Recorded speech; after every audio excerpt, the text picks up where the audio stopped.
Hello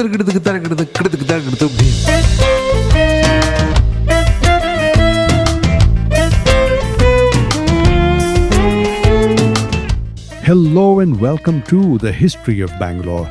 I am Ramjee Chandran and today we are on episode 101 of season 2. In the last episode, we watched as the Nizam of Hyderabad and his entire army ran away from the Battle of Tiruvannamalai, creating a scene as extraordinary as it was hilarious. For one thing, the Nizam of Hyderabad had brought all his wives and his entire harem to the battlefield. Now they all had to be evacuated. The Nizam himself got on a horse and galloped non-stop from the battlefield until he was safely through the Singarapetai Pass, abandoning his wives, his concubines, leaving them to trundle majestically behind him on their elephants. And then he galloped directly into the arms of the British. Hyder Ali was now fighting alone. But Hyder Ali fighting alone, as the British were about to discover, was a sight more dangerous a proposition than Hyder fighting with allies. But before I take you to the conclusion of the First Anglo-Mysore War, I must thank my sponsors, the Prestige Group, who make it possible for me to bring you this podcast. Building cities one landmark at a time, they transform dreams into reality. You can be a part of the future. Simply add prestige to your life. In early 1768, the Madras presidency resolved to attack Bangalore. The timing appeared to be perfect. Hyder Ali had moved on the west coast to deal with a British naval expedition that had tried to seize Bangalore. His principal stronghold inland was Bangalore, the administrative and military capital of Mysore, and this seemed completely exposed. The man who had humiliated the Triple Alliance and outmaneuvered every coalition thrown at him was for once fighting on two fronts simultaneously. To attack Bangalore, the British advanced along two axes. Colonel Smith rolled westwards from the Baramahal area, and Colonel Wood moved in from the south, attacking and taking forts as he went along. Kolar, Mulbagal, Hoskote, Hosur, all of these fell to the British in rapid succession. Heavy siege guns and stores were positioned in Hoskote in preparation for a sustained assault on the Bangalore fort itself. And for the first time since the war began, the British were close enough to smell their objective. And then two things happened that undid everything else. The first was Hyder's return. He secured Bangalore with astonishing speed, faster than the British had anticipated, and then turned eastward immediately. He reached Bangalore before Smith and Wood could settle into their siege positions. And then Hyder ordered that his family and the entire treasury were removed to Savanadurga. And then Hyder embarked on his famous scorched earth policy, making the land between the British columns and their objective, Bangalore, completely hostile. He burnt the forage. He drove away all the livestock and poisoned the wells, or every drinking source. He stripped every village in the path of the British advance of anything that could sustain an army: grain, cattle, fodder, water. By his own well-known tactics, he had his cavalry dog the British flanks without pause, picking off all those parties that had gone foraging and then making off with elephants and camels, and then severing supply lines with a persistence that ground the British advance to a standstill. Colonel Wood, frustrated by an enemy who would not stand and fight in conventional terms, wrote a letter to Hyder Ali. This, you must remember, was the time when even combatant armies communicated with each other with some sort of formality, even if that formality was threatening. This was a taunting letter from Wood. He challenged Hyder to engage in open battle at a time and place of the British choosing, rather than skulking at the edges of the campaign that he was apparently unwilling to contest directly. It's the equivalent of telling a person, "Will you stand still so I can hit you?" And Hyder's reply to this letter has been quoted ever since as one of the finest expressions of asymmetric warfare in the historical record of military warfare. In his letter to Colonel Wood were these lines: "You will in time understand my mode of warfare. Shall I risk my cavalry, which costs 1,000 rupees each horse, against your cannonball, which costs 2 pice? Nope. I will march your troops until their legs swell to the size of their bodies. You shall not have a single blade of grass, nor a drop of water. I will hear of you every time your drum beats, but you shall not know where I am once a month. I will give your army battle, but it must be when I please and not when you choose. In the days to come, every single word of that letter was prophetic. Now that, as I said, was the first problem the British had. The second thing that undid the British advance was totally self-inflicted. Predictably, it had something to do with the bureaucracy. The government at Madras had attached two members of its council, two gentlemen, John Call and Alexander Mackay, to Colonel Smith's army field and called them field deputies. Their official role was civil administration of any territory captured from Mysore. But what they wound up doing, in effect, was to paralyze military decision-making at the precise moment when speed was essential on the battlefield. John Call was an engineer by training, and he had been granted the contract for victualizing, that is, supplying food, provisions, to the European troops, and for providing cattle to the army. The profits from this contract would be shared among all members of the Madras Council, so the men directing the war had become financial beneficiaries of its continuation. The Court of Directors in London later condemned this arrangement with considerable force, observing that those responsible for directing the war were motivated by personal gain rather than by public interest. And the contractors, they noted, had become joint subscribers to their own profits. So in the field, Call and Mackay commandeered European infantry and sepoy battalions as, and this is hard to believe, personal escorts, withdrawing them from active operations mid-campaign.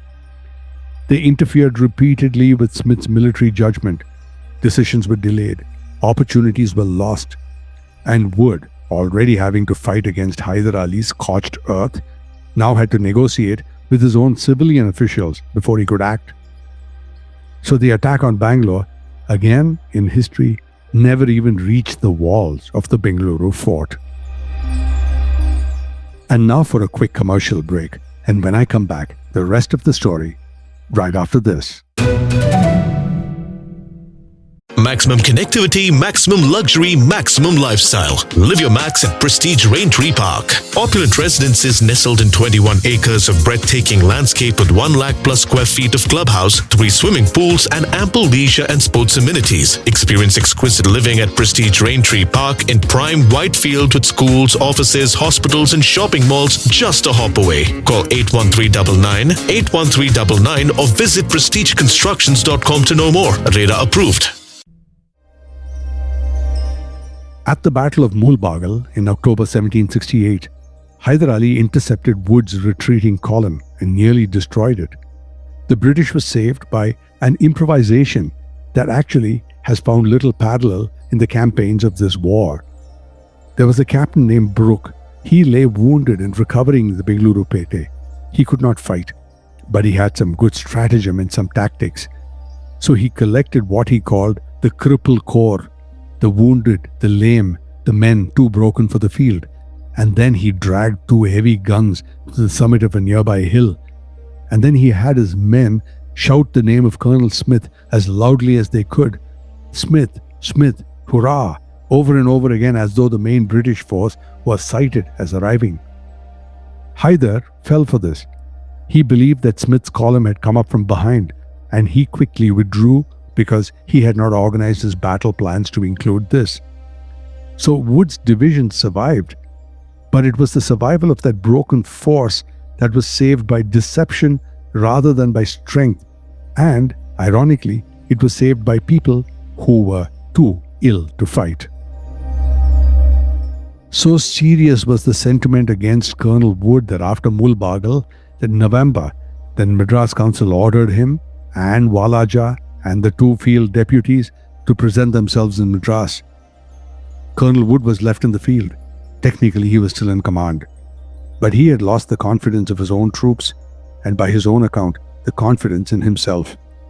He sat down at Kolar, and in the words of one observer, determined to tempt fate no further. The government then ordered him to go to Madras, placed him under arrest, and then replaced him with another colonel, a Colonel Lang. And by the end of 1768, the British had been hunted off the Mysore plateau. They left behind their baggage, their siege guns, and importantly, they had to leave behind their pride. Hyder's prophecy to Colonel Wood had been fulfilled in every single word of his letter. By March 1769, the British were bogged down in the Carnatic, attempting to reorganize themselves. Hyder, sensing that they were now paralyzed logistically, executed what military historians have since described as one of the most brilliant maneuvers of 18th century warfare. He led the main British force under Colonel Smith on a southward chase towards Karur, and then he let his main army continue in that manner, and he, with a certain deployment, vanished. He left his heavy infantry and baggage behind, and then he handpicked 6,000 elite cavalry. And then in a grueling ride, they covered a little over 200 kilometers in just over 3 days. Now, while the British scouts were still hunting in the southern woods for Hyder Ali suddenly appeared right outside Madras in St. Thomas Mount, just 5 miles from the gates of Fort St. George in Madras. This is very similar to what Tipu Sultan had done some time ago, but this time it was very, very serious. The Madras Council was in a frenzy. The city was virtually undefended. The army was weeks away from being of any help to them. The company's treasury was empty, so Hyder did not fire a single shot. He simply sat at St. Thomas Mount and sent a letter to the governor of Madras.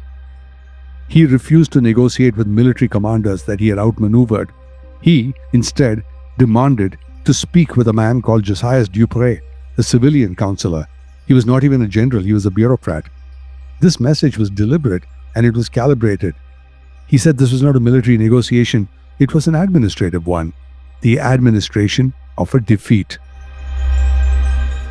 The Treaty of Madras brought the First Anglo-Mysore War to a close, and it was signed on the 4th of April 1769.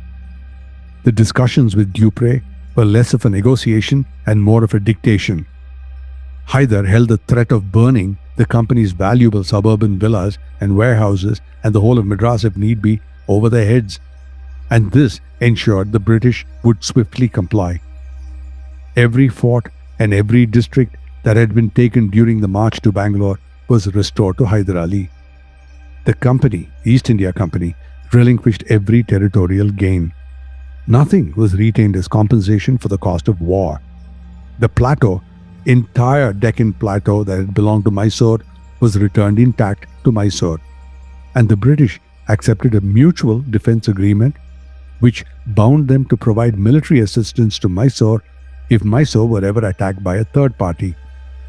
Now, the two third parties that would attack Mysore would be either the Nizam of Hyderabad or the Marathas, and both of these were supposed to be allies of the British, and now the British had signed a treaty saying that they would protect Mysore, ironically, against them. The war had begun with the British denouncing Hyder as a usurper. It ended with them recognizing him as an ally, not by choice, but by necessity. On Hyder's instruction, a caricature was drawn, and it was displayed on the gates of Fort St. George. In this caricature, the governor of Madras and the entire council was depicted as kneeling before Hyder, and beside them stood Dupré. His nose grotesquely elongated into an elephant's trunk, and from this trunk was shown gold coins, pagodas, hanas, spilling downwards. A little away, Colonel Smith was depicted standing apart, holding the treaty in his hands, snapping his own sword in two in a gesture of humiliated defeat. This was not a military image, this was a totally political one, and it was displayed on a British gate, on a British fort in a British city, at Hyder Ali's direction.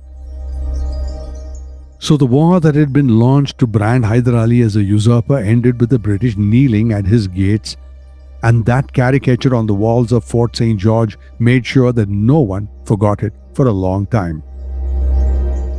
In effect, though, the peace that followed was not really a peace, it was more of a pause, and both sides knew it well.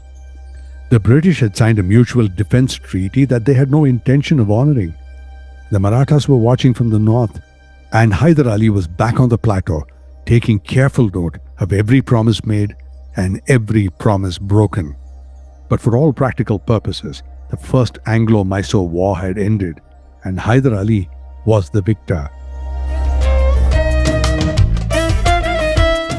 In the next episode, I follow the years between the two wars, the First and the Second Anglo-Mysore War, and the assembling of the largest army that Mysore had seen.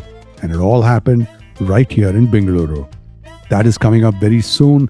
I am Ramjee Chandran, and this is the history of Bangalore.